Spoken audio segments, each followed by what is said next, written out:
We're back. Welcome to another episode of Deep The Gun Show.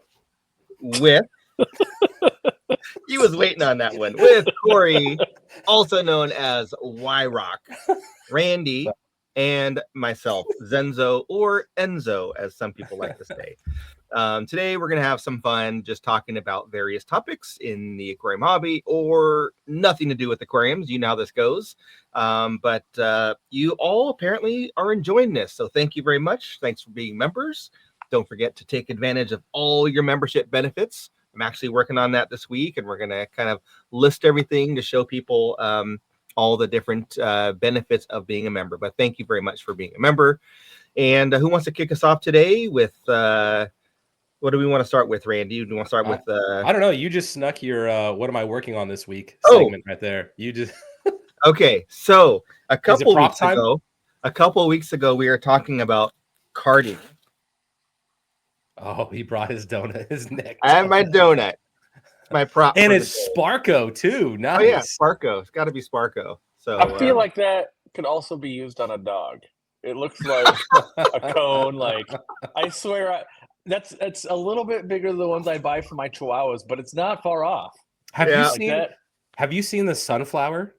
There's a picture. You got the back part. Okay. There's a picture of a pug sitting in his little bed, and he's got the sunflower collar on him.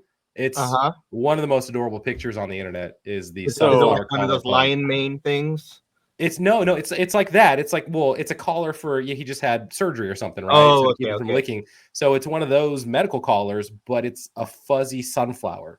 It's the second cutest thing I saw yesterday was like Tinky goes aggro, as you guys know, on new people, and she has to wear a muzzle. But I have to track down this muzzle because this muzzle is like Daffy Duck lips.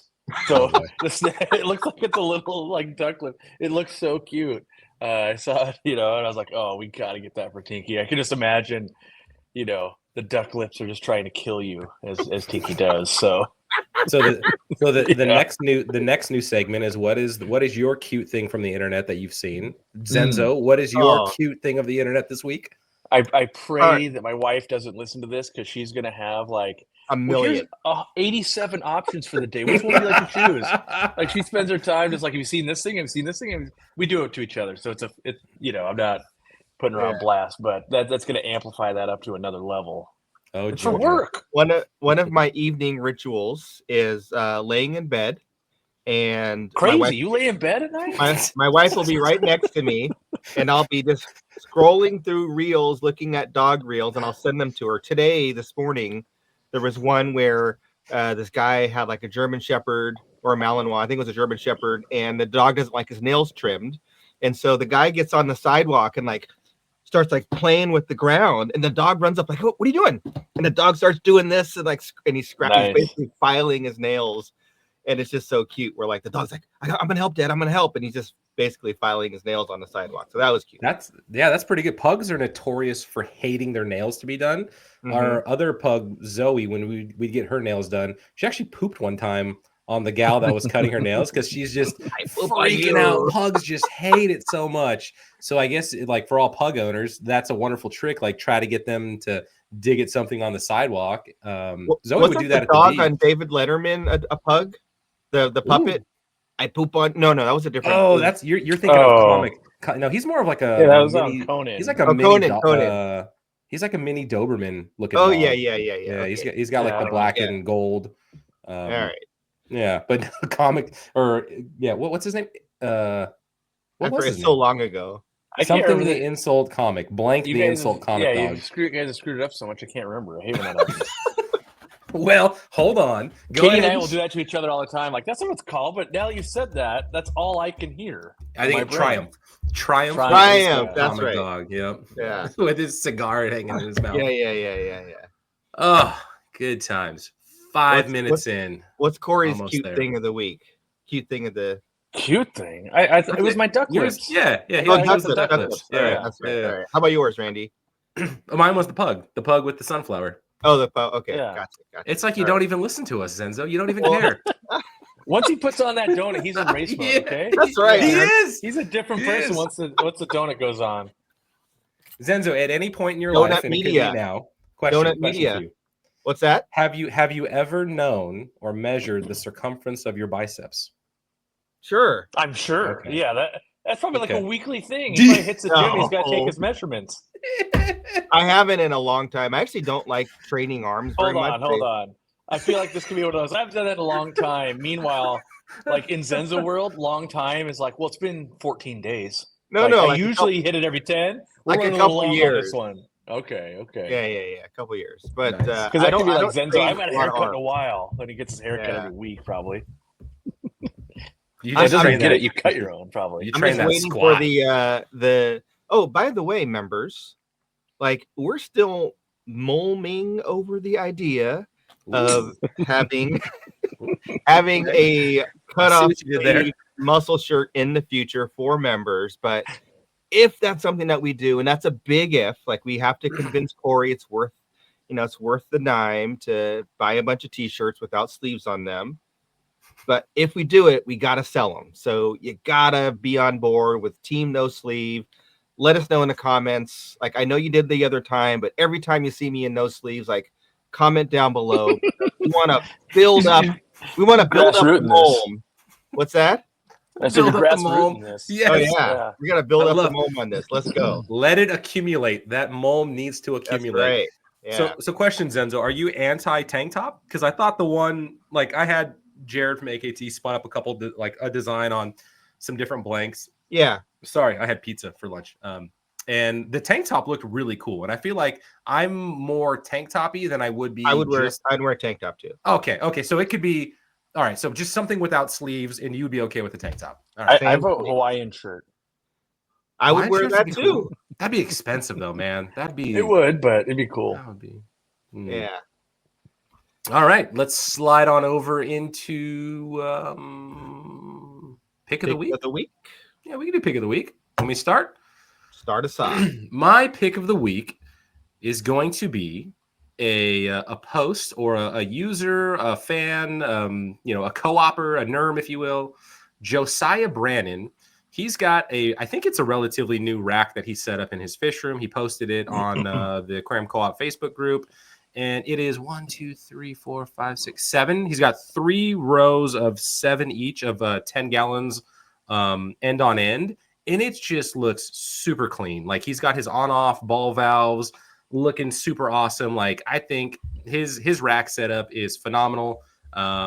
He's a big supporter of the co-op. He's got a new TV in there. So I'm wondering if he's going to stream the Deep in the Mulm podcast while he's working in his fish room. But that is my pick of the week. And I even posted it. I said, Josiah Brannon is the pick of the week. So all right, there you go. Cool. All right. I'll go next. I've got mine. Yeah.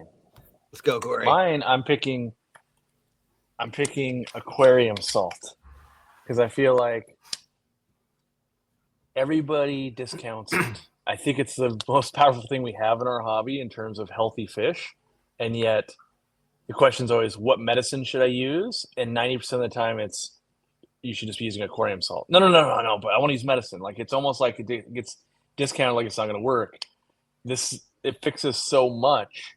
And like I was talking in the live stream yesterday, most people, I think, probably too many people have plants in a quarantine tank.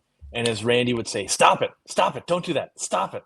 Because it's just a bad idea because you can't use salt. The salt, so often what I run into, other people run into, it's like, oh, is it fungal? Salt will treat it. Is it bacterial? Salt will treat it. Is it an external parasite? Salt will treat it.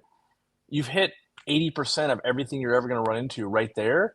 And so like I've got some fish in quarantine and I'm kind of doing a video and stuff and I'm showing that salt is what people should be using. Like it's, yes, you got to deworm them and stuff like that after the fact, but I don't think, so I've been doing a disservice and I've admitted to that because when I show plants in quarantine tanks and, I kind of have my own, like I've got a lot of tanks. Not everyone's got that many tanks, but when we showed the store for so many years, and that was my life, it was always like, here's the Med Trio because we only have 1 week to get it done. And I have to deworm them. I have to get rid of external stuff all at the same time. And at home, that's not the case. You'll see people where it's like, oh, I've been using the Med Trio and that was week 1, and then I did this, and like they're 8 weeks in, they're still having problems, and it's like, yeah, you should have just used salt. Salt doesn't degrade in quality, as in like the meds don't become less effective over time. In week 2, you're still just as salty as you were before, unless you do a water change, and it gives the time for things to happen. Like, if you import fish in from a company, they don't always get sick right away. It could be like it's a couple days late. So think about flying on a plane, the person next to you is coughing the whole time. You're not instantly sick when you get home. It might be a day or two, and then you instantly, yeah, it was that guy. That guy wasn't covering his mouth. And so the salt, like, even though my pick of the week should always be a product that we make, we don't make the salt, but it can even just be like Home Depot or Lowe's rock salt. Like any salt will basically work. And I feel like if people don't have salt and a dedicated body of water to put salt in, you're doing a huge disservice to your hobby. Like, because it could technically give you a bucket. It doesn't matter. It honestly doesn't matter. But the fact that most people that are listening are in the United States, for $10, you can get a 10-gallon tank. It can sit on the floor in any room, and then you have a thing of salt. You are now like dang near an aquatic vet level of like you can cure stuff. And so while meds are nice, and I do recommend them and having them on hand, and there's obviously like your main display tank gets sick and it's got a bunch of plants, you can't use salt, but I think it's getting glossed over, and I think it's just because it's not sexy. I think YouTubers making videos and stuff like that, like, yeah, it's salt. Everybody, all the old timers, like, duh, I know about salt. Oh, and I think I kind of want to keep bringing attention to it. And so that's why it was my pick of just like, because I got caught with my pants down. I didn't have salt on hand. I needed it, and I'm going, I literally don't have salt. And when I was at the store, so to put it in perspective, at the store, on average, we have 75 to 100 pounds of salt at all times. Like, we use it that much. Where here, because fish do come in from like a Dan's Fish pretty healthy, and I've got the Med Trio, and I'm still just used to store mode where, yeah, just use Med Trio, it'd be fine. I was like, I actually don't have salt. Like, this is actually really bad. Because there's times when, like, big puffers and stuff where I couldn't figure it out. That's what salt's good for. When you can't figure out what's wrong, I will default to salt, and a lot of times it'll fix it. So if I can't, like, I think it's bacterial, I don't know, it's kind of like lesions or something's going on, maybe it's a parasite, you get some salt in there, and that activates slime coat, and it starts just attacking bacteria, it starts attacking fungal, and a lot of times diseases are all of those things. Like, oh, it's actually this thing took hold, and then this started attacking, and then this started attacking. So now I've got 4 pounds. What about using brine shrimp salt? Because I think you have some there, right? Yeah, so I do, and I have used that. So like for live bears, no problem. Like, yep, load it up. The problem with live bear salt is, not live bear salt, brine shrimp salt. You can't get it salty enough to dehydrate ick and parasites and bacterias without putting the pH and other stuff really high. Okay. Where live bears, they just get better. So when I'm treating a live bear, usually they get sick from the water. It's not hard enough. There's not enough pH. So what brine shrimp's going to do anyway leans into that. Right. But for instance, like what I'm quarantining right now would be angelfish and cherry barbs. They don't want me to push that really high on them. And so that's where, that's how I get into this situation where I don't have basic salt, because I do so many live bears and I do so many planted tanks that when I actually need salt. And lately I've just been going down the rabbit hole of like, does it scatter eggs? Because I'm into that. I'm going to breed something that either lays eggs or scatters eggs. I don't know why. I guess because I'm having success. I'm having a ton of fun. And I get to add to my breeder list. So but salt, I can't stress it enough. If you're listening to this right now and you don't have salt within a 5-minute thing, like, oh, it's in the garage or it's over there, like, you need to order it or go to Home Depot and get some. Like, salt should be in your life. Even if you're like, all my tanks are planted, the fact that you don't have salt, and it's really cheap, by the way, like, we're talking $5, you have the best weapon to fight diseases at your disposal, and salt is every country. So this isn't just USA. Like, if you're in Africa, like, oh, Mhm. maybe it's a little further to get it. Like, yeah, but have it on hand. Salt is everywhere, and it doesn't have to be aquarium salt. It could be rock salt. Just having salt, I think, is crazy important. And what's a good starting amount? So you got your 10-gallon, no plants. You just bought some tetras from, Billy Bob's fishemporium.com. yeah. What's the good amount of salt for that 10-gallon tank to quarantine them? Yeah, so we wrote an article about it, and I'll start with, I don't think anybody actually knows. So I don't think when people say like, oh, Java Fern and Anubias are more salt tolerant, I don't think people know. I also don't think we really know how tolerant different fish are. I know that you basically can't use too much salt when it comes to like koi goldfish and African cichlids. Like it can just take an insane amount, like stupid amounts. And then you start getting into like, well, loaches and puffers, like, yeah, not stupid amounts, but also quite a bit. So where we started with that was like in a quarantine scenario, you don't even know if they're sick. Let's just say you were getting the tank ready. Fish arrive tomorrow, Yep. let's say. 1 tablespoon of salt per 3 gallons. So if I was actually doing that, I round a lot of times. So I'm either gonna do 3 or 4 tablespoons of salt is what I would do. I would just put that in, lay on the fish, and just observe. And if they're getting worse, like, oh wow, their fins got eaten off in transit, or oh, this thing's going on, then I up it to level 2. And level 2 for me is 1 tablespoon per 2 gallons. So if you would put in 3, now you're going to 5. If you put in 4, you're just going up to 5. And then if it's still progressing, because sometimes you run into stuff where it's like, wow, I don't know what this is, but it is real bad. It is not getting fixed. I will go up to 1 tablespoon per gallon.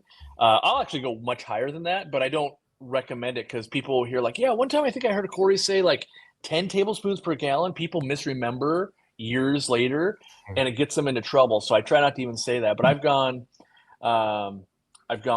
much higher than that on species where, and this is what people don't talk about in the hobby is stores and wholesale facilities. Like at a certain point, if meds aren't treating it and normal levels of salt aren't treating it, you either need to kill it with salt or cure it. Because you can just let it like, oh, it took 8 weeks for it to dwindle down and die. And now you're still like, I don't know if I've killed the disease. And so a lot of times, like in the store, we will, let's say we lose a fish or we keep increasing it. And then let's say we lose all the fish. Like we didn't cure it and we can't figure out what it is. Then it's like put several pounds of salt in there and basically sterilize that sponge scorched filter, earth, the tank, yeah. everything. Yeah, scorched earth, everything. And then you just let it sit. And we let the auto water changes. So it's like, okay, well, it's going to remove like 5% a day. It's like, yeah, so that much salt over the course of a week or two, that thing, and so as the salt level gets lower, starts lowering down, bacteria might start coming back because ammonia usually spikes and things like that because you've killed everything. You've killed algae, you've killed bacteria, so there's ammonia in the water, and so it kind of rebalances itself out over the course of 2 or 3 weeks. And so again, it's useful there. Like I brought fish in, couldn't figure out what was wrong.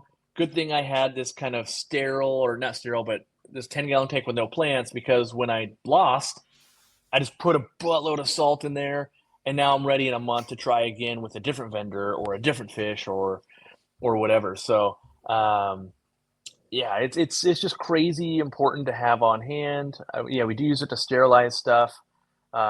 It's also a great net soak, by the way, if you guys are doing any of that at home, where what you do there is you have so much salt in a bucket that it won't dissolve anymore. So usually I have like this much salt at the bottom of a bucket, and it's so salty that when you dip a net, if you forgot or missed it and there's a fish in there, it'll die in under like 10 seconds. The problem is it also drips salt on everything. It's like as you take it out of the bucket. So the best case scenario, you have a fish room with like a plastic utility sink, and you can like rinse the net under water before you move it, because adding that much salt to a tank won't matter or anything. Like you get drips on the front of your glass and on the ground and all of that. So I guess, I just can't say it enough. If you don't have salt, you're kind of doing the hobby wrong. Like even if you had to spend $5 once, you're like, I never used salt in my life. Like, great, but you had it. Like it just is so important, I feel like. And maybe it's one of those, it's so important that it just gets, you assume everyone's got salt. Everyone's got salt. So we're assuming you've got that. Now buy these meds or whatever, and everyone should have salt. So my thought right now is deep in the Mulm, where Corey turns the pick of the week into the main topic. I know. I was thinking something along those lines as I looked at the minutes ago. Like, we're 20 minutes in. It's all good stuff, though, man. Like everything, because I mean, I would love to start going down this rabbit hole with you on it, because I think it's so awesome. And actually, I think that was one of the first things you and I talked about when I interviewed you the first time, way back in the time machine when Randy was just purely fanboy status. So I think we talked about that quite a bit, and yep. That's how you met Corey, was through interview? Yeah, I mean, do we want that to be the main topic? That's how I met you. Yeah. What's the unfortunate fate that led to you meeting me? How did you, or vice versa? What did you do to get Randy in your life? You really screwed up. Is that? I mean, do we want to digress to that, or do you want to do your pick of the week? My pick of the week. Sparko. Yeah, my pick of the week is pretty simple. And actually, I thought of this yesterday. So my pick of the week is having fish that do more for you than just look pretty. Now, beautiful fish are great, and all the fun things about breeding and everything are wonderful. And in fact, that's probably the most exciting part about the hobby for me sometimes, is when fish are breeding. But having fish that do something for you besides just look good is really cool. So whether it's like the rosy barbs behind Corey, as an example, loaches that eat snails, goldfish that are going to clean up duckweed and algae. In my situation, I had a rock, and you can't really see it because of glare, but that rock is a piece of dry coral, and it was covered in algae. And no matter what I would do, use a fork, a toothbrush, I couldn't get it off. And I wanted to stick some piece of Anubias on it. And I was like, how am I going to clean this thing off? And I stuck it in the Psilocybin tank. And within about 4 hours, it was picked clean.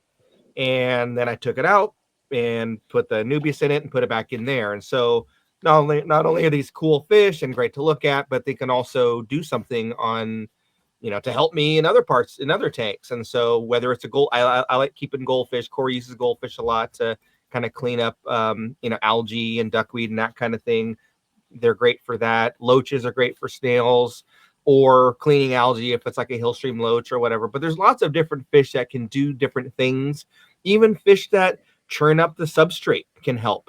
If you don't want a gravel vac, and having fish that churn up the substrate, and then that detritus gets kicked up into the water column and it ends up in the filter, and then you can clean the filter. Like, there's a lot of benefits to fish besides just looking good and being fun pets. And so that's my pick of the week. And I'm sure everyone, or a lot of people out there, have fish that do things besides just look good, but it just stuck out to me yesterday when I had this problem that I hadn't been able to solve. I'm like, oh, I just put it in that tank and it was picked clean. Like, couldn't have done it better myself. So yeah, Psilocybin are doing that. I moved bulbitis, and that had all that hair algae, and they cleaned it up overnight. So yeah, it's great.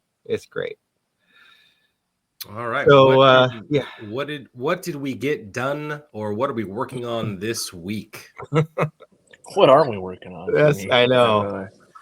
It's always like that's a tough one. I actually do have a topic picked, but like that's a tough one because I feel like we're just putting our fingers in different holes in the dike, or trying to like juggle different things, and so many little things. My thing of what I'm working on this week is probably, I don't know how to put this. Like, it's not saying like something's the worst part of your job is that's not right, because there is no worst part. Because I can always make it worse. but Zenzo's weekly meeting with Randy, that's the worst part of this job. Maybe the most challenging part of my job, or the part that adds the most amount of stress, is actually finding speakers to present to the club. And as I look at the speaker list, I'm like, we've got, I was emailing Lawrence today back and forth. So we have Lawrence Kent coming up in a couple of weeks. We've got Lowell presenting the month after. And then I'm like, I've got to fill June, July, August.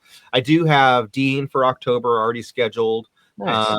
Working on some other speakers. In fact, while we're sitting here, There's another speaker that was messaging me. So I've just been focused on that. I sent out a bunch of emails, and some no thank yous, some like, yeah, like I could do it. And so who said no thank you? They're going on the list. Well, it was someone that we already knew we like, but they are not fond of presenting. Not anymore.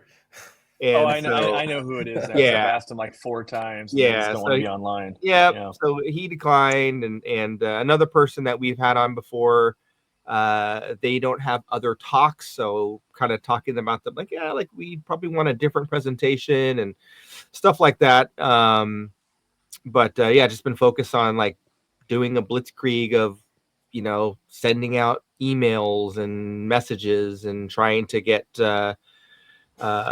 people to respond, and so that's what I'm working on.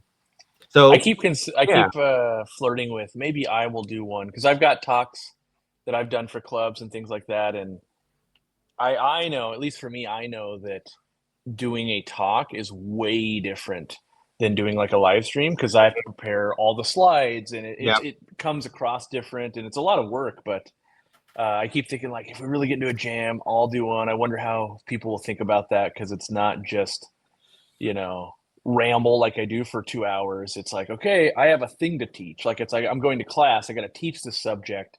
How do I fit that in 50 minutes, and what are the key takeaways? And it takes me weeks and weeks of like, here's the main presentation. And then you go through it and you're like, I just taught them about, like, because I have I think one of the talks people like the most, or the best feedback I've gotten, is my medications talk. Because not a lot of people do a medication talk that isn't, like, I've watched a few of them, and my whole thing was, don't put any slides. Slides, but not the slides you think of. Mm-hmm. Every medication talk is always slides under a microscope. And it's like, bro, hobbyists don't have microscopes. Like, you've already lost them with, if they have a microscope, they don't need to be here for this talk. And if they don't have a microscope, your talk is now irrelevant to them. So you have to go with real practical, actual advice. And so, like, the slides actually show, like, this is Epistylus, this is ick, this is what velvet looks like. Here's a flashlight trick with velvet. All these things that, some people might be like, yeah, I know that. And a bunch of them are just listening like, wait, what's the flashlight trick? And I didn't know the flashlight trick until a few months ago. Yeah. I was like, oh, yeah.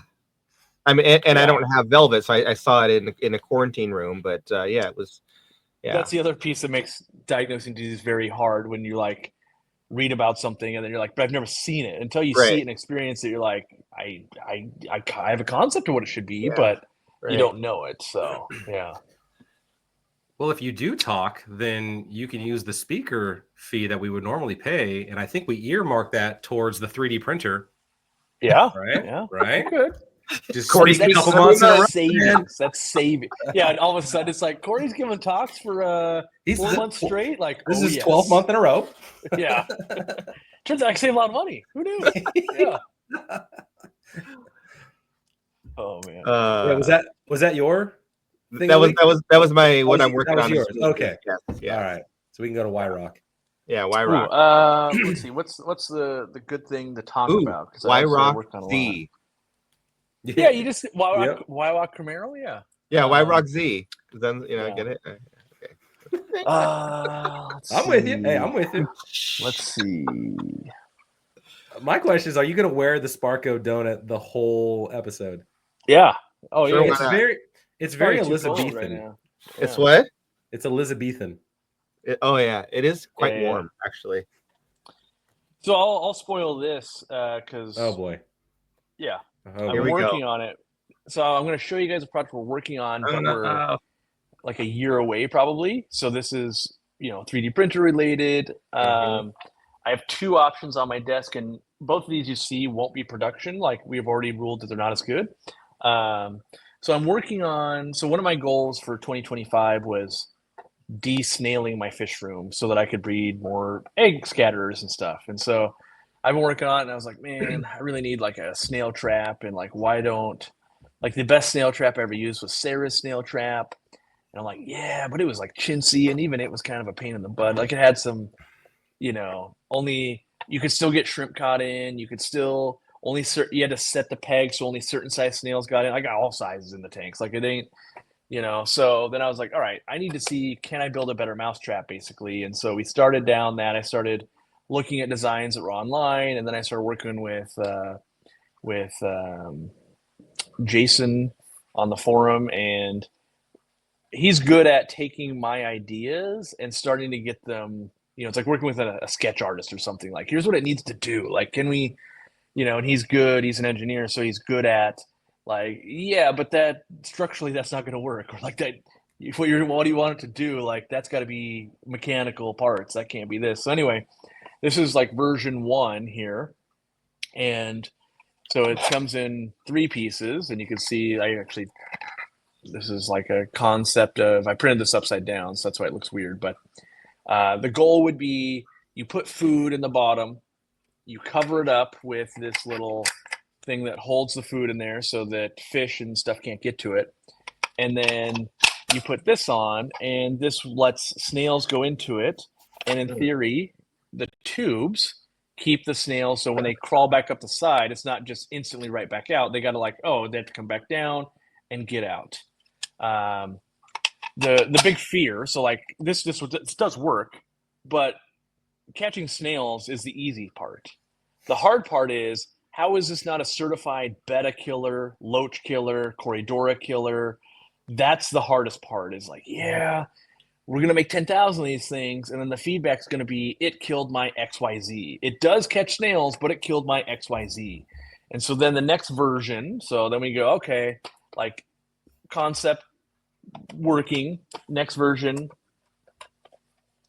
here we are. We've got a big cutout hole in the center so that if a fish does go down, they can at least get out. But I'm still afraid that we have betta killer type scenario. So I'm testing the latest version now, because as you keep changing it, just because it won't kill the fish doesn't mean it still traps snails. So we've got some more concepts, and you can see here they're changing sizes too. You can see, like, okay, let's make it a little bigger, let's make it a little smaller. And part of the job is also going, yeah, we got to ship these things, and we got to make them affordable. And so there's probably like 5 of those types of projects running in parallel, but that's the one that's like on my desk that I can kind of show you guys. And we're still like, honestly, we're probably 6 months to a year out. I have to finish testing, which means more builds and more things, right? And then we still, okay, like the goal would be, we get all the parts working, then we bring it to a supplier or, a manufacturer, and they got to make all the molds. And so it's like, oh, it's $4K per mold. Like, oh, good, 12 grand in Snail Trap parts. And then we can do packaging, and then they'll hit a boat eventually. And if tariffs aren't $10 million, maybe we can sell it to you guys for like $9.99 or something. So I'm trying to keep it reasonable, but also like this thing, bulletproof. Like, it is real strong, where you sneeze a little too hard, and that Sarah one, like you drop that thing, it's gone. It's all pieces. Yeah. So I'm trying to make it so that, you just put it back in the drawer, you forget about it, you get that snail outbreak, you come back and you get it. And this is because I've tried, so as I document on the forum, I tried all the natural ways. So I tried, pea puffers, dwarf chain loaches. I tried way too many assassin snails in a tank. And then I tried chemicals. I literally tried half a gallon of bleach in a 40-gallon. Didn't work. Snails lived through it. Insane. And we're talking about like 3 or 4 weeks. It smelled like a public pool in here. My wife was like, what's going on? I'm like, yeah, there's a lot of bleach in that aquarium. She's like, is that going to make you sick? And I'm like, it'll be fine. I lived. But so did those snails, unfortunately. Like, it was crazy. So the latest test I did, because this is how I know this is important, because I literally can't kill them trying. The latest test, I bought some Fritz Copper Safe, where copper sulfate's the ingredient, and I did the normal dose, and people were like, oh, it'll kill your snails. Well, didn't phase them. I got all the snails in there. I even put shrimp in there. I put like all the stuff in there, like, I want to see it die. Didn't phase them. So I poured the whole bottle in. It's now been 3 days, still not phased. So now I bought lab grade copper sulfate. Oh. And there's people that have said that will work. it's also not great to be working with, so don't like splash it in your eye. Yeah. But I want to see if that'll even work. But the real answer is like a good snail trap. That's really what I need is. And so all of the snail traps I have, I've got them in a bunch of tanks. So I'm not filming at the moment, but they're all working. I just don't have a bunch of bettas and loaches and things that go, yeah, there's going to die in there. So the goal is to get the best working version, then get them to like you guys in the store and be like, hey, let's go ahead and see if this is going to accidentally catch stuff. And if it doesn't, then we'll send it to production. So we're out quite a ways still. Do we want ideas on it or offline? I say offline. I mean, okay. Let's do offline ideas because I might be able to also be tell you we've already done that because Jason does listen to these podcasts, and if you spin 10 ideas, he will turn them all out, and it's like, oh, but he was working on other projects too. Right. Honestly, he can design faster than I can test thoroughly. So that's as always. The weak link around Corey is actually Corey. Everybody else is like on it, and Corey's like, I can only spin so many plates. Like, I'm supposed to be podcasting right now. Wait, so Jason is the one that sent me the 3D print file for the alternative to a cork for your spawning mops. Of course he did. I didn't even know that exists, but that's how the guy works. It's like because he's always at work and he's always at work and he's like listening to this stuff, and then he'll be like, I heard someone need a thing, and then he's a wizard.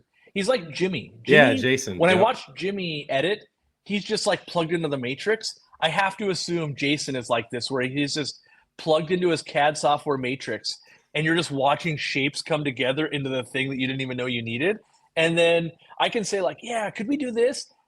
And 17 minutes later, does he mean like exactly like this and perfect? Yeah, like that. You're irritating how good you are. I do not have the skill, and I don't even try to work on the skill because he's so good. It would take me 17 days, and he could do it in 17 minutes. Is that JMC? Yeah, JMC on the forum. Okay. Rockstar. Also sent the updated lid file, the feeding port. Yep. If only don't bother asking for this file, by the way, because we're already working with him, and we're working on projects where he knows, like, the public doesn't get this. I'm putting a lot of R&D time in. Like, this will be a product that gets released eventually if it's correct.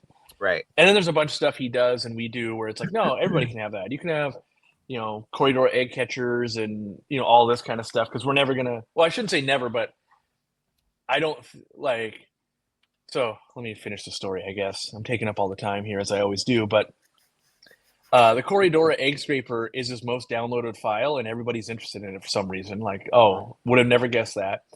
And one person on the forum was like, hey, I'll print them and send them to people. And then they got overwhelmed. They're like, whoa, I was not looking to print an insane amount of these. And so it might be where something like a Corridor egg scraper, even though it's free to print online, someday we're going to be like, yeah, let's spend the $4,000, open the mold, and have a manufacturer make it for us, and then we'll sell it. And then people will just yell at us because they're like, why is it $10? And it's like, I had to move it halfway across the world, and I have to get it to your door.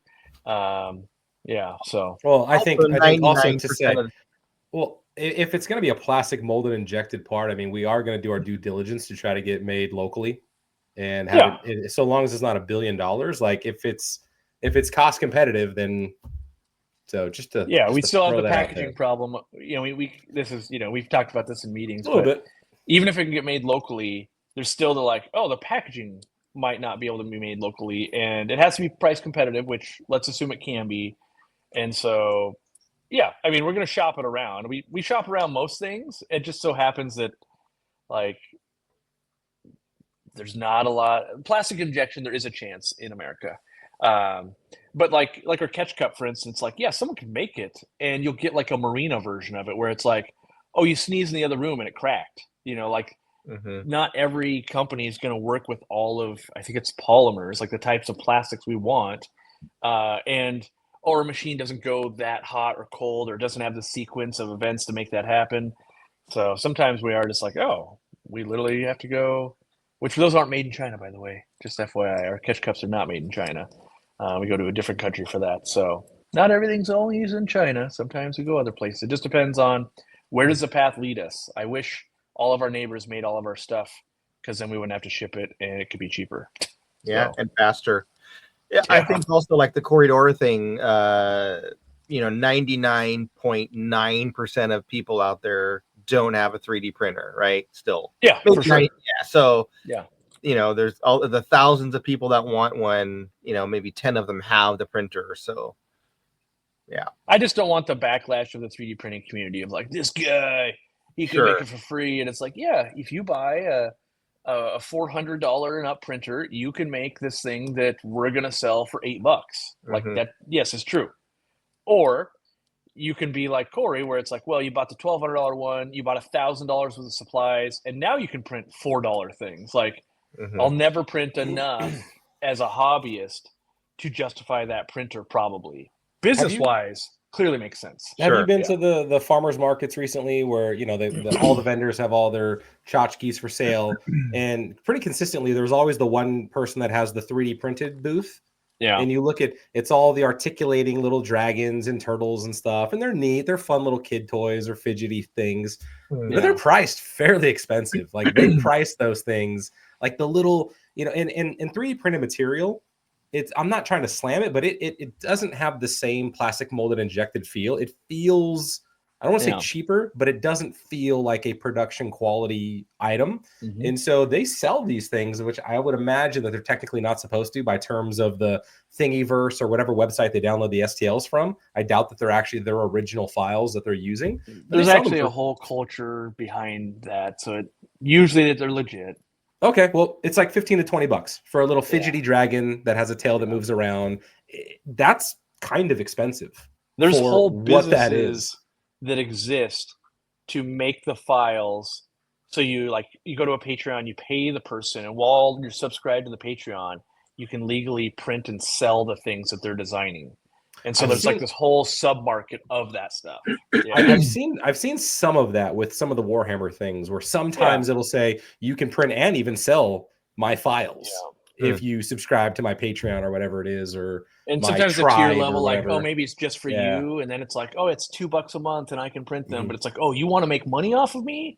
$30 a month or whatever, whatever their thing is. And so I just don't want that backlash of like, oh, the guy made this little chintzy thing, and because they won't see the R&D, they won't see Corridora egg scrapers on version 17, and it's taken us 4 months. They won't see that. Those be like, yeah, this little piece of plastic, or whatever the thing is. And so I want to make sure we don't catch the backlash of that, because it's a very DIY crew, and I don't want to betray that, because they also help us solve lots of problems, and there's lots of cool things we've just done and made, and everybody gets the hobby, gets to use them. But some of that stuff we're specifically working for, like, hey, this is a production model we're working on. So just because you saw it here today doesn't mean like, hey, Jason, can I just have the file? It's like, well, you can't, because like, obviously if that falls into our competitors' hands and they're just like, yeah, because we have that. That's happened with lights and other stuff we've done where, and heaters, competitor gets access to the thing, and they're like, we don't need to make it any better, just ship it. First to market wins, bro. And then meanwhile, then people accuse us of copying, and I have to like go back and point out all the ways in which theirs are worse and all the upgrades we've done. We still look like we copied them. It's like, you don't get it. We started working on it before them. They hopped on the train afterwards. Turns out our partner is pretty crappy, and let that happen. But now we're 40 grand into this, and we're now jumping ships. So we're just gonna have to eat it. Yeah. How about you, Randy? What are you working on this week? What am I working on this week? So I've had 3-ish, maybe going on 4 meetings this week to work with software partners that can provide more shipping options at checkout. So to enable letting people pay more for potentially quicker service or different service with different carriers. Right now, we kind of have a mono approach to shipping. It's worked out well for us, but I think as shipping gets more expensive and, kind of that direct consumer shipping landscape changes, giving customers the option at checkout to control how their package arrives to them. I think that's something that's going to be pretty important for us. So I've met with, again, 3 different companies. I'm going to have 4 coming up here waiting for them to confirm something. So far it seems pretty promising. They're all kind of similar in terms of what they offer. even more visibility in terms of like, hey, we can even send you an email if something is going to be late, in terms of once it gets to the carrier. When it's in our control, like we're picking and packing your order, lickety split. Like we're getting that thing out of the door same day, if not next day. So having more visibility once it's out of our control to be able to say, hey, this thing's running behind. And I think even in some instances, they can say, hey, it's actually going to show up a day early. So yeah, more of that. I did slightly unwork related. I set up my Lowell's Fish Lab, make more fish, auto fish collector. So I've got that set up right now, going into a medium-sized breeder box.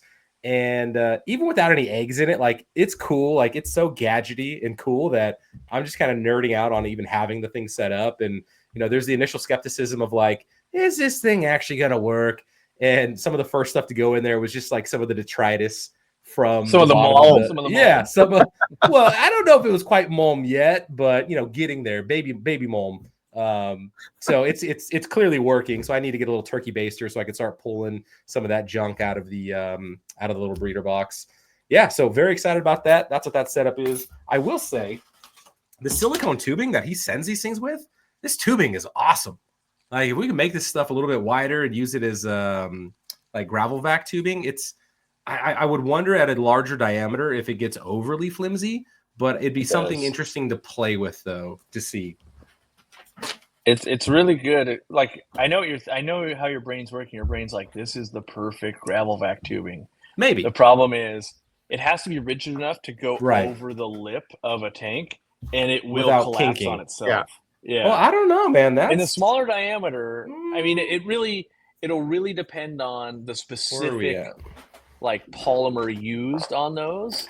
The wall thickness too. Wall thickness is a big one. Yeah, and you can also like that's why, you know, for people at home, that's why when you see like at Home Depot or whatever, you see the tubing with like the braided white lines in it. Yeah, the braided. Yeah, that's to prevent collapsing.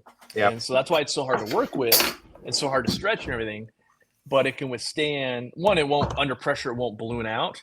But it also doesn't want to collapse in on itself also. I would wager, so right now this is 1/4 inch inner diameter.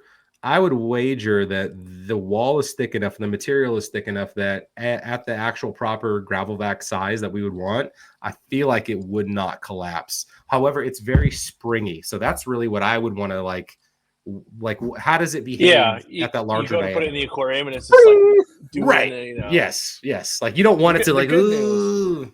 The good news is Jason's already created a hose minder that goes over the tank before the podcast has ever been finished. Like he's listening in on me right now. He's got a bug planet, and at the end of the show, it'll hit my inbox of like, so I heard you thinking of a thing.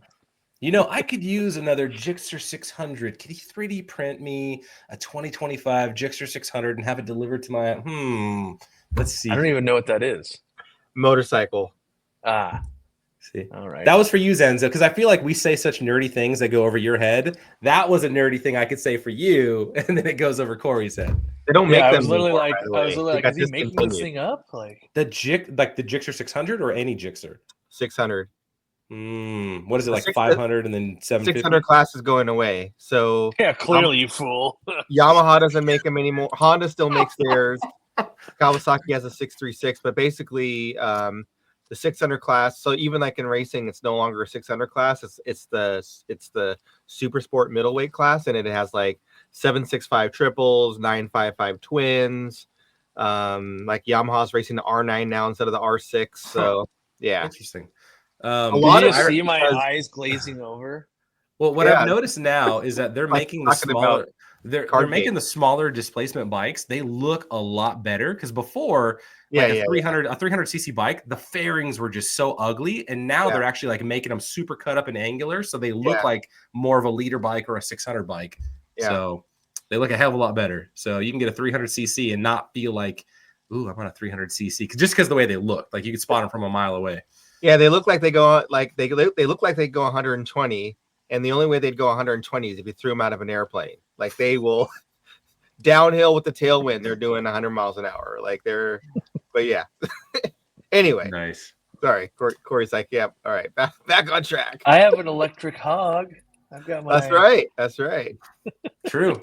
Mine is disassembled right now. Mine is in pieces from the move, and I have not assembled it yet because we are not in a permanent. I feel like there's house, a 50% chance you'll never reassemble. That seems like I will. Work. Oh no, dude, that thing is so much fun. I would cruise all of the neighborhoods where we lived with my boys. So I'd have Rowan on the back, and then Jonah would stand between my legs, and we would just smash around. They're wearing bicycle helmets, so at least they had some head protection. But we would go to each neighborhood's little park, and I'd let them play at the neighborhood park for like 30 minutes, and then we'd hop back on the scooter, ride around, and where I messed up the battery. So these are like, I think somebody called it like the dad Harley at one point. But I messed it up because we had a nice snowstorm, and I pulled them behind me in a sled while I was on the scooter, and the battery did not appreciate, one, pulling anything with weight, and two, the extreme cold. So I basically ruined my battery. So nice. Yep, not fun. Not now fun. Instead of going I need to figure 11 miles per hour max speed, you can go like 3.5. Dude, they go like 30. Those things book. Those things would cook at 30. Like on a downhill, it hit like 32. Oh, sure. Pretty wicked. Yeah, it's down. But no, 30 flat. No. 30 flat. Not even tucked in. Just 30 straight up like a sail in the wind, man. Awesome. All right. So we went through the pick of the week. We went through what'd you get done this week. We're at 51 minutes. Didn't have a main topic for us. So we can talk about motorcycles for another 10 minutes. I wouldn't be sad. Or Lord of the Rings. We can talk about Lord of the Rings if you want. So speaking of Lord of the Rings, so I'm a big fan. Randy's a huge fan. Corey's a casual-ish. Casual hater. That seems strong. We're talking about Corey. Yeah. He knows enough to not get lost. Does he? But he can't tell a Merry from a Pippin. I don't know. He knew I know more about L5R, the card game, than I do Lord of the Rings. You knew L5R. You knew about the orc reference that I made last week. Sure. But anyway, so I'm into the books. Randy's into the books. Like even beyond just a normal trilogy in The Hobbit, like Beren and Luthien and all that kind of stuff. The Children of Húrin. But one of our employees, I found out this week, has a collection of 81 different Lord of the Rings books, and to me, that's really cool. Like I have several beyond like the Silmarillion and all that kind of stuff, but 81 books, like that's everything. Yeah, so that's Michael, and when we did the first airport run, I went with him up to Cincinnati Airport. So we'll bring it back work related at least. I think 3/4 of the drive, because it's an hour 10 from here to Cincinnati Airport, maybe like an hour, I don't know, somewhere around there. I think 75% of the drive there and back was us just talking about Lord of the Rings. So it was pretty cool. And then whenever I get in the van to go fill it up at the gas station, he always has it like on the auxiliary radio mode, because he like has it on his phone. He listens to the audiobook of the similar. How do you pronounce it? I don't even think I ever. Silmarillion. Silmarillion. It is a very difficult read because it's not like a novel that you're going to read cover to cover. It's like I've read almost like the Bible. How much did I read of it? I think I read maybe 30% of it, and every time it was like you get 2 pages in and then you fall asleep. Yeah, you have to really. It's almost better as like having. Which Corey's like, well, that sounds like a great book to read. It's like a good reference. So like maybe you are learning about Beren and Luthien or the dog Huon or something, and you want to like reference something. You can go to the Silmarillion and find something on it. But yeah. Anytime I'm reading a book and I have to reference another book to understand it, I'm out. I'm just going to tell you that right now. It could be work related. It doesn't matter. Like the fact that I'm having to look it up. Oh man, that's not good. It's awesome. Yeah. All right. Let us know down below in the comments about your favorite Lord of the Rings book. There's someone right now furiously typing, I have 192 books. I have every edition. Let's see, what was I going to say? So I need to send you the link to the newest War of the Rohirrim that Warhammer came out with for the Lord of the Rings battle game. And did you see the movie? Well, I haven't seen the anime. It's based on the anime though. So all those characters are in the box set, and you basically have the hill tribesmen. The scenarios are like you're defending Rohan, and you only have a set number of Rohirrim defender guys. Uh-huh. But the Hill tribesmen, every round, they get to roll to see how many come back. And so it's like this never-ending wave.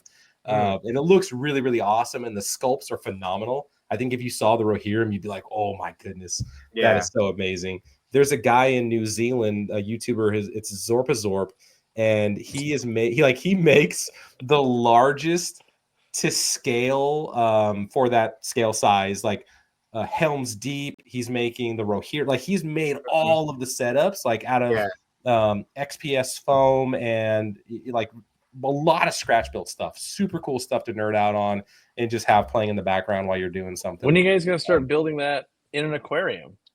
Well, and that I've always wanted to. That's what I was going to say. There's somebody on the website right now. I don't know if they're on the forum or the Facebook page, but they were asking for suggestions of, hey, I want to do a Lord of the Rings inspired aquarium. Because Simply Bettas, she did one. She did like a Fangorn Forest one. She did a Fangorn Forest. She also did a Shire. She did a Shire. Oh, okay. She built Bag End, I believe. Another one, if you're local to our store in Edmonds, if you're anywhere in Western Washington, go get some of our rocks, the mountain peaks, and they would be great for like the Misty Mountains.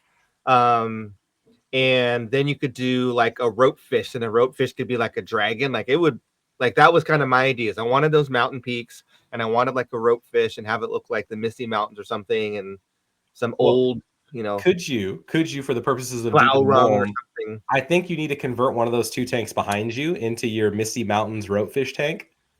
I could do that. I feel like that would be amazing. I mean, the one on the bottom left, like that guy looks like he's totally a candidate. Yeah, that's just a grow out tank, so that'd be perfect. I just got cichlids in there right now. But then if you did one on the top, though, we'd always see it too, so that'd be kind of awesome. The problem with those projects is it's a fine line between looking absolutely terrible or the coolest thing that's ever been done. Yes, like if you don't take care of it, it looks like anytime I've tried that, you're like, oh, it's so cool, and then you like do one of the steps, like, that's pretty crappy, actually. Like, no, I've ruined weeks of work, and I'm not redoing it because I'm ultra lazy. There was this one build that I did. So my daughter, who's 24 now, when for her 10th birthday, she wanted an aquarium in her room, which I thought was super cool. And was it 10th birthday? 12th? I don't know. Anyway, she was, no, it wasn't. Anyway, she wanted an aquarium in her room. Maybe she was like 12. And so I got a 10-gallon tank, and I said, well, what do you want? And she said, I want it to look like a cave with stalactites and stalagmites in it, and with a piece of amethyst, which is her birthstone. And so out of foam, I took an old styrofoam, like the portable, like the disposable coolers that you buy like at the grocery store if you're going camping for the day or something or whatever. So I took one of those, I cut it up, and like heated it up with like a blow dryer and shaped it, and then I coated it in concrete and painted it and the whole thing and made this 3D background. And then I made these stalagmites and stalactites, and some of them like I made that would like silicone to the bottom of the tank, so they would be like in the foreground, and it looked really cool. And it was a small tank in her room, had that that big amethyst in there, and then a betta swimming around. But it was one that I was like, oh, that was a very simple build, and it looked good, and it looked good for a long time. And nice cave tank. Yeah, I think anytime you can like help your kid enjoy anything that you're remotely interested in, it's like, yes, I will do that for you. Let's go. No problem. Have you seen the coolers that are at the grocery store now that are like, it's like wax paper? No. They're, so like all of us growing up probably remember like, you remember the coolers are just like the styrofoam cooler you take to the beach or something. It's like God, I don't own a cooler. I'm going to pay this overpriced fee at the grocery store. Right. Now they're made out of like paper and wax, and they just look ultra crappy. I have not bought one, but I know someone that did, and they were like, I'm pretty sure it was soggy and leaking water before I even got out of the parking lot. And how does it insulate? Like, that just seems lame. I have not bought one, but I have seen it in the store and felt it. I'm like, there's no way this works outside of like, because it's like, when you buy something, it's almost got like the molded cardboard. Yeah, it's Igloo's new recycled paper cooler is a great alternative to foam, is what they say. For like sustainability or something. Yeah. Like in that case, I would just say like, get a insulated tote because you can use it all the time. For sure, yes. Like just get the nice cooler that you're gonna use forever. Yeah, it's literally biodegradable, and so it looks and feels like, you know, the cardboard trays that are like a drink carrier you would get. I don't know if they still do the cardboard. Yeah, they still do the cardboard ones. But I'm gonna send you guys. Terrible. Yeah, I'm looking at it right now. Okay, you're all right. You found It's basically like it's like a to-go food container, or like a potted plant that you bought. Yes. It's meant to be used over and over. The recool said to hold 75 pounds and can keep ice frozen for nearly 15 hours after its use. It's fully biodegradable. So it's interesting that you can use it over and over, but at some point, it's biodegradable. It looks like it's biodegradable after one use. Yeah, it also for sure looks like like a one-time way use. Worse. Yeah. I mean, I'll applaud them for. They're also doing $10, so they're cheap. Yeah. You know what I like? I haven't bought them yet, but the aluminum red Solo cup. So instead of making the disposable cup out of plastic, because I'm such a bum. You know how like the first place I saw the reusable aluminum. Well, I don't want to call them reusable. I don't know if you're supposed to or not, but the aluminum water bottles. Yeah. Was it Sips, Corey? Like it was Sips. It was last time in China. I kept that freaking water bottle on me everywhere. Like I thought, I don't know what it is about my brain, but something we about were gonna launch them. Like, we were like, this dude, yes, they are I designed love to be them. reusable. So and they have them at airports and stuff, and basically like it's just instead of a plastic water bottle, it's aluminum, and then you can use it for the whole week. Like, and I tried to use them. I tried to use it forever. Like I tried to turn it into a Yeti and just like throw stickers on it, keep using it. But over time, like they could just get dented. Like they're also not insulated, so they don't. They're not insulated. You know, when you're at a concert, they're not weighty enough, so you can't throw it at the performer. You know, which is probably half the reason why they do it. that trend in and of itself. I'm not a concert goer. But the idea that people pay money to go see somebody and then they throw drinks at the performer, I don't understand like what's gotten into people that is a thing. Like, I don't know if that's too outside of the Mulm for you guys. I think it's just people start drinking and something pisses them off, and then now I'm angry. This is true. This is true. Yeah. I'm too old for concerts these days. Even though Katie has forced me to go to one. I won't say which one it is because then there's always a chance. I'm terrified of the fact that I'll say I'm going to do a thing, and then there'll be fans there, and then somehow it'll ruin the thing.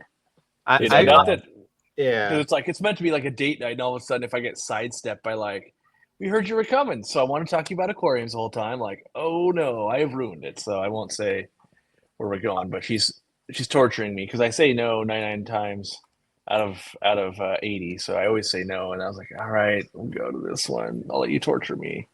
I do go to concerts every now and then, but it's usually music from when I was younger, and so it's an older crowd, and so it's not rowdy, and so we went and saw Boys to Men, and they played with the San Francisco Symphony.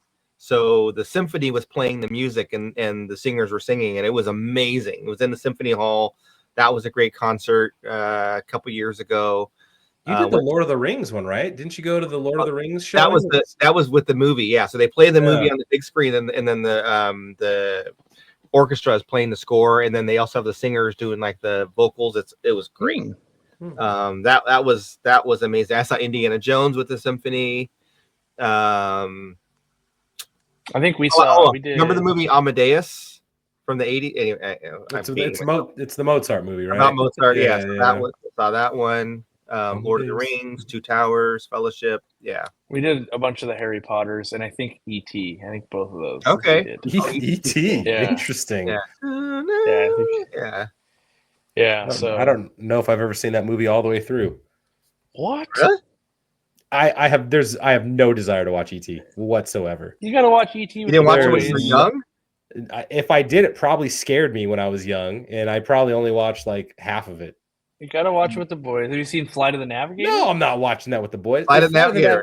That's another weird one where like he goes in the alien ship, and what about? And then there's another like movie of that kind of genre where the kid rides like the long fuzzy dog dragon thing. I saw that. Are you talking last year? Never-ending story? I am not watching that one. No, dude, depriving your kids. Those are These weird. classics. No, Never-ending I'm protecting story. them. I'm protecting them from that's a classic. Terrible movies. You probably hate The Princess Bride too. Creepy characters. Yeah, The Princess Bride. My oldest is in 2nd grade. What? I'm not saying your kids should watch it. I'm just saying you probably hate it. Like, here's that you don't watch all these other movies. You probably how about Labyrinth with David Bowie? No, I don't think I've ever seen that one. Is that the one where the thing's got the eyeballs? He's got the eyeballs in his hands. Yeah. Is that one? I think I've just seen like the memes or whatever. The thing is like I remember seeing a lot of these in the theater because dang, a few years I'd watch all of them. I'd watch all of them in the theater. I don't love them as like Labyrinth and what's the other one like the Dark Crystal one. Dark Crystal. That one's a little creepy. My daughter. I've seen all those. I'd watch them in the theater for sure, but I don't consider them to be like actual great movies. Like I find them fascinating in I'm gonna call it the costume and like puppetry or whatever. Yeah, it is. Like it's Jim fascinating to me. Yeah, fascinating. Jim But in terms of like storyline and actual like keeping someone's attention, like you gotta like it for what it is and not so much like, oh, this is the best thing I've ever seen. Never-ending story though. That is it's pretty good. Loved it as a kid and saw it in the theater like last year or something. I love the Time Warner Classic, like when they like our theaters, all the Regals, I think every month they have a different classic movie they bring back for 1 or 2 nights to the theater.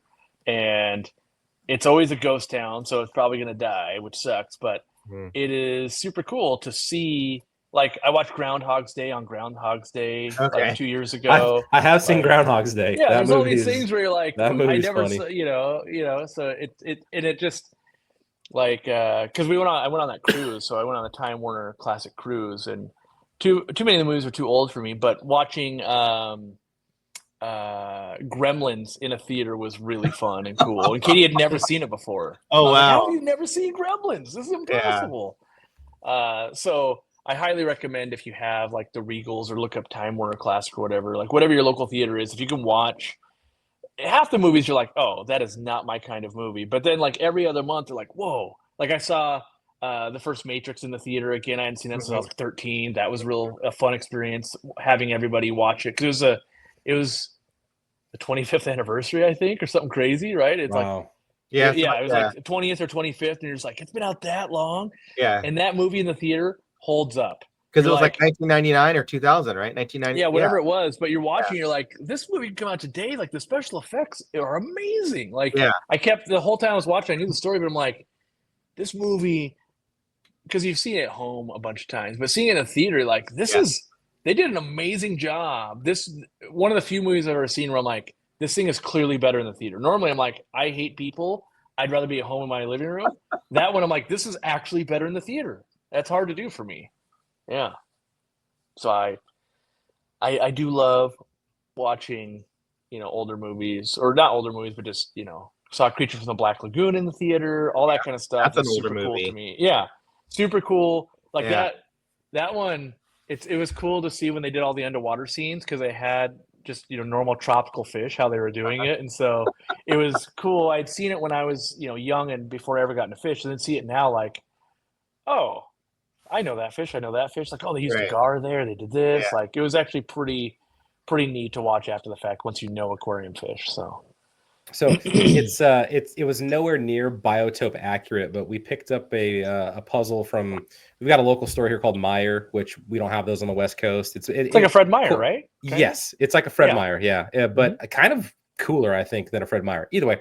Picked up a puzzle, and it's one of those like mishmashy jungle things, and so it's this tropical puzzle, and they took creatures from like every continent jungle wise and like shoved it on this one puzzle image. So it's really bright, really vibrant, but it has cardinal tetras, it's got moramids, it's got hatchetfish, it has archerfish, it has I think like there's so many like tropical fish that obviously are not from I the would same expect part of it the full on saltwater. Like they But always no, use dirty it's salt all water. freshwater. Yeah. Up above, they've got like capybaras, which I freaking love capybaras. Yeah. It was really cool. Pink dolphins, like from the Amazon. Super cool puzzle. Like we're a big puzzling family. So when I saw that one, I was like, I know all, like I recognize all these. Like I'm Mormid. Like what puzzle is gonna put a Mormid on there? So I think the artist must really know like his animals and his tropical fish to pull those ones. Like you would expect a cardinal tetra. Or an angelfish. Yeah, I think it even had a discus. Yep, it had a discus too. So very, very, very cool puzzle. Shout out to that puzzle, whoever you are. So maybe I'll share a picture at some point. Maybe I'll post on the forum like, hey, here's the picture, or here's the puzzle I was talking about. Yeah. If you have this in your get it, it's a good puzzle. And it's nice because it was like 500 pieces, which isn't very much, but it's nice when the puzzles all have like every piece is kind of distinct. Like my brain, like I love puzzles, but I don't like the ones where the whole thing is a green field of grass. Good luck. Sure. Like that's not fun. That's not enjoyable. I always have this like this dream of like, yeah, we'll become the family that each day we put one piece in, and then after like 5 years you've done the puzzle. Meanwhile, like 1 or 2 times you've ever done a puzzle, you do it all at once, or we're real good at buying puzzles and then donating them to charity when we realize we'll never do it. Like we're pretty good at that. Yeah. So my wife is a puzzle addict, and what will start out as a family puzzle, she will stay up until 3 a.m. and do the puzzle. And so we wake up, we're like, well, that was a fun family puzzle. Glad I got to put 4 pieces in. Yeah. We call it getting the glory. So anytime you match a piece, it's like, I got that glory. I got that glory. I'm gonna get your glory. That's how I like decorating the Christmas tree. My 2 or 3. I let my wife do the whole. Yeah. I don't even bother, dude. She asks, like, why are you even asking for my opinion? Like, just to validate that yours is right. Is that why you're asking me? Yeah. There's a lot of, you don't put that ornament there. Like, why is it you want me to help again? Like, it's kind of like when the one time a year where I might actually try to use the dishwasher, I give up because it's like, who loads the dishwasher like this? You're doing it wrong. There's a series of that is me. Meme videos. There's funny meme videos of like husbands versus wives and loading the dishwasher, and I'm like, how is this so true? Like, how is this a glimpse in my life of how I load it versus she does? I will unload it and reload it because I'm like, I won't go that far. I won't go that far. Katie will. Katie will. So inefficient. So like, I'm like, yeah, I could fit 50% more dishes in here. You've got it all scattered. You got bowls here, plates here, things on top. It doesn't fit. Like, I want it all in order. Mine could be in order, but if you put the wrong thing on the wrong level, it's a whole redo. Like, even though it's like, but our dishwasher's never melted that, but it could. Like, yeah, I've got, and part of it is like, I'm convinced I've got other stuff to be doing. And like, they made it to the dishwasher. That should just be like, the fact I got them in there, we should be like, hey, that's a good job. Instead, it's like, we didn't do it right. Like, then I just won't do it at all. I don't know. I don't want to spend money. This could be the most off the rails I think we've gotten so far of podcasts. Yeah. Let us know down below in the comments. Episode 6 is where it really is really we hid the good information. The salt thing happened in there, so as long as they made it through whatever the preamble was, the salt and the alligators, and this is true. Oh, can I? So one of the Warhammer YouTube. Maybe we'll end on this. Just end on this. One of the YouTube. Oh, we're ending on Warhammer. That I sent our super glue to. He used it in a video where he was completing his display model that he was going to enter into a competition, like the most prestigious mini painting competition. Shout out to John Ninas. And he used our super glue to put the thing together, entered it into Golden Demon, and he won silver in his category, which is a huge thing. So Aquarium Co-op super glue helping to win miniature painting competitions. In a roundabout way, award-winning super glue. Award-winning super glue. There really, you go. Because if our super glue didn't work, his thing would have fell apart, man. There all that. How about would it have been 1,000 hours of work into that? And then, like 2 weeks later, was being judged. The arms just falling off. Like, yeah. Oh man, that would have been rough. Oof. All right, everyone. Hopefully you were entertained with this live stream, or not live stream. I would say live stream. You keep starting rumors. There's so many people leave comments like, I can't believe I missed it live again. Yeah, I know. Because Enzo keeps trolling them. Maybe we should. We have a chat going. We are live. We got the chat going. I've been responding to people in chat the whole time. Right. So. All right, diamond everyone. tier. You got to be on the diamond tier to get into the deep in the Mulm chat. That's right. Give it a like. Thanks for being a member. comment down below your Lord of the Rings collection, how many t-shirts you're going to buy without sleeves, tank top or sleeveless. I want the data chart of. He's not letting you end it. He's dragging us back. The more Lord of the Rings you have, is it more likely you wear sleeveless shirts? Is there probably not. There? Oh, they go full sleeve. Are you kidding me? Like, how do you swing a sword with a sleeve on? Come on. It's puffy. They got puffy sleeves. No. Puffy sleeves. How many? Is it How many Aragorn swords do you own? Yeah. Not enough. Is always the right answer. I have an Aragorn miniature that Randy made for me. No, Elrond. Oh, that's Elrond. That's right. Elrond. Oh, I need that's right. Elrond. Yes. So somebody entered the Lord of the Rings part of the Golden Demon, and they used that exact same Elrond in like more of a diorama setting. I need to send that to you so you can see what an actually like professional painter can do. It is mind blowing how good these guys are. Mine sits on my camera shelf, and Elrond is the guardian of the cannons. There you go. All right, everyone. Thanks for watching. See you next time.